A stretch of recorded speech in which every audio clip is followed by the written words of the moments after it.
किसी ने क्या खूब कहा है, बीते वक्त के लिए परमात्मा के सामने जाकर शुक्राना करना चाहिए और आने वाले समय के लिए परमात्मा के समक्ष जाकर प्रार्थना करनी चाहिए, अरदास करनी चाहिए।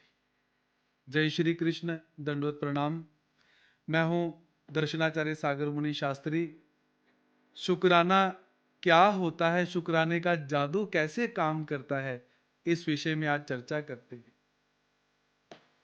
पुराने समय में हिमालय की घाटी में एक बहुत सुंदर गांव था, जिस गांव का नाम सुकृतपुर था। वहां के लोग बहुत मेहनत किया करते थे। बहुत अच्छा गांव। और उस गांव के अंदर बाबा ऋषिदेव नामक एक व्यक्ति निवास किया करते थे, जो अपनी सूझबूझ के कारण, अपने ज्ञान के कारण वहां प्रसिद्ध थे। बाबा ऋषिदेव तो प्रसिद्ध थे, लेकिन वहां के जो लोग थे, उन लोगों में एक कमी थी। वो लोग कभी भी शुक्रिया नहीं किया करते थे, अपनी समस्याओं की तरफ ही ध्यान रखते थे। ऐसा क्यों नहीं हुआ, वैसा क्यों नहीं हुआ। तो वहां के लोगों की ऐसी विचारधारा होने के कारण, समस्याओं की तरफ अधिक ध्यान देने के कारण वो लोग चिंता में रहते थे। जिसके कारण एक बार क्या हुआ, उस गांव के अंदर जितनी फसल थी, वो सारी की सारी फसल नष्ट होना शुरू हो गई।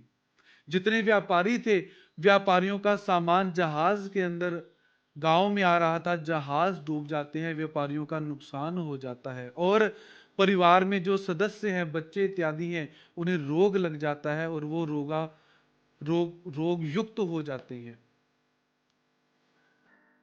पूरा का पूरा गांव दुख के अंदर ऐसा जूझ रहा था। किसी को समझ नहीं आ रही थी कि हमारे गांव में ऐसा क्यों हो रहा है। सभी ने विचार किया कि हमारे गांव में अब सबसे बड़े बाबा ऋषिदेव ही हैं, चलो उनके पास चलते हैं। सारे गांववासी बाबा के पास गए और जाकर उनसे निवेदन किया कि हे महाराज, हमारे घर परिवार में और गांव में दुख ही दुख बढ़ता जा रहा है। हमारी फसलें बर्बाद हो चुकी हैं, जो हमारा सामान था वो नष्ट प्राय हो चुका हुआ है, परिवार में रोग लग चुके हैं, सबको हम क्या करें। बाबा ऋषिदेव ने उन सब की बातों को ध्यान से सुना और थोड़ा सा श्वास लिया और उन सबको क्या कहते हैं कि अरे भले मानसो, तुम लोग अपने जीवन में कभी भी किसी का शुक्रिया नहीं करते हो, जिसके कारण ये प्रकृति भी, जैसी तुम्हारी बुद्धि है, जैसी तुम्हारी विचारधारा है, वैसा ही इस प्रकृति ने काम करना शुरू कर दिया है। तो लोगों ने कहा क्या करें महाराज, क्या करें। बाबा ऋषिदेव ने कहा कि आज से 7 दिन तक तुमने अपने घर में प्रत्येक वस्तु के लिए शुक्रिया अदा करना है। लोगों को यह बात बहुत अजीब सी लगी कि ये बाबा जी क्या कह रही हैं, किंतु गांव में उनका मान सम्मान बहुत था, इसीलिए उनकी बात को सुनकर मानकर सारे के सारे गांववासी अपने घर चले जाते हैं। शुक्राने का पहला दिन उदित हुआ। उस दिन सभी लोग अपने घर बैठे हुए हैं। एक किसान घर में बैठा हुआ है और धूप की तरफ निखारते हुए क्या कहता है कि आज परमात्मा ने मुझे धूप दे दी है, इसलिए मैं परमात्मा का धन्यवाद करता हूं। हालांकि धूप का धन्यवाद देने से, परमात्मा का धन्यवाद करने से मेरी फसलें ठीक नहीं हो जाएंगी। फिर व्यापारी अपने घर बैठा हुआ है, तो व्यापारी अपने बच्चों के लिए परमात्मा को धन्यवाद करता है और मन में विचार करता है कि धन्यवाद करने से मेरे बच्चे ठीक नहीं हो जाएंगे, फिर भी परमात्मा का धन्यवाद करता। पहला दिन व्यतीत हुआ।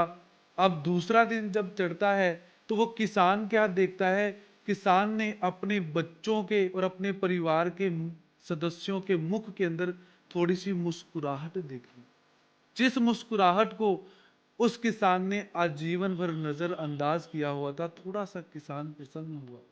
व्यापारी अपनी पत्नी के मुख के ऊपर थोड़ी सी मुस्कुराहट देखता है, क्योंकि व्यापारी ने आज अपनी पत्नी को कहा कि तुमने खाना बहुत अच्छा बनाया हुआ है, जिसके निमित्त मैं तेरा शुक्राना करता हूं, धन्यवाद करता हूं।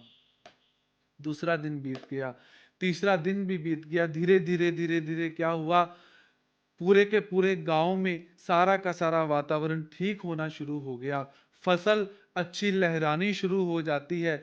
व्यापारियों का नुकसान कम होना शुरू हो जाता है और घर परिवार में जो रोग लग चुके थे वो रोग समाप्त होने शुरू हो जाते हैं। और जब 7वां दिवस समाप्त हुआ उस समय सारे के सारे गांववासी बहुत प्रसन्न थे, अंदर से संतुष्ट हो चुके हुए हैं।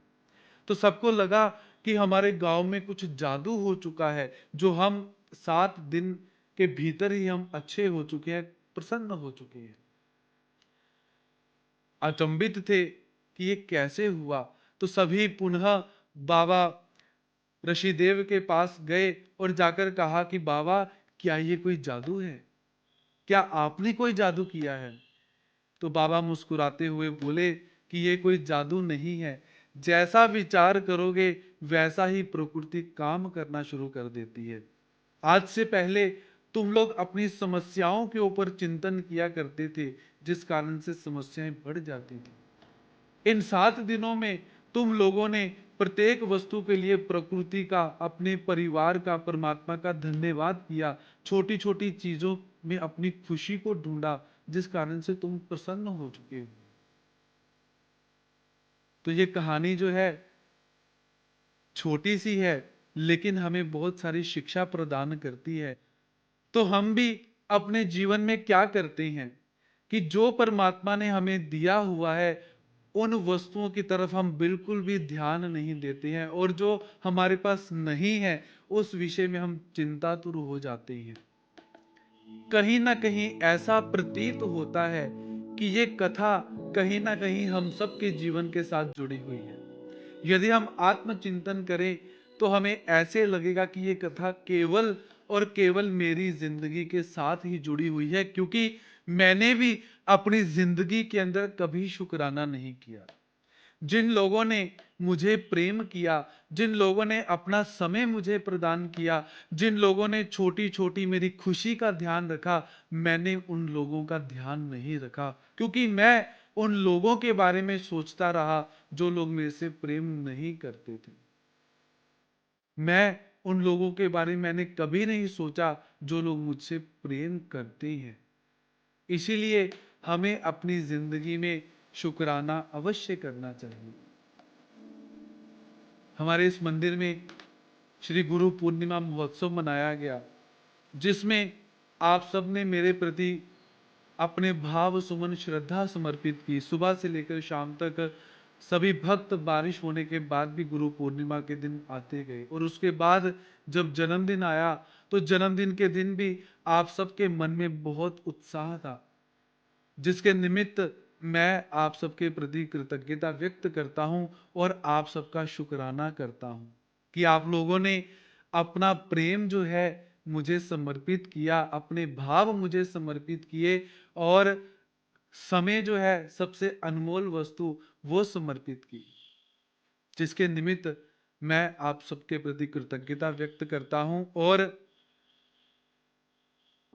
आप सबके प्रति कुछ कहना चाहूंगा कि मेरे लिए वे लोग हमेशा पूजनीय रहेंगे जिन लोगों ने मुझे समझा और समझाया है। इसी के साथ आप सबसे अलविदा चाहता हूं। जय श्री कृष्ण। दंडवत।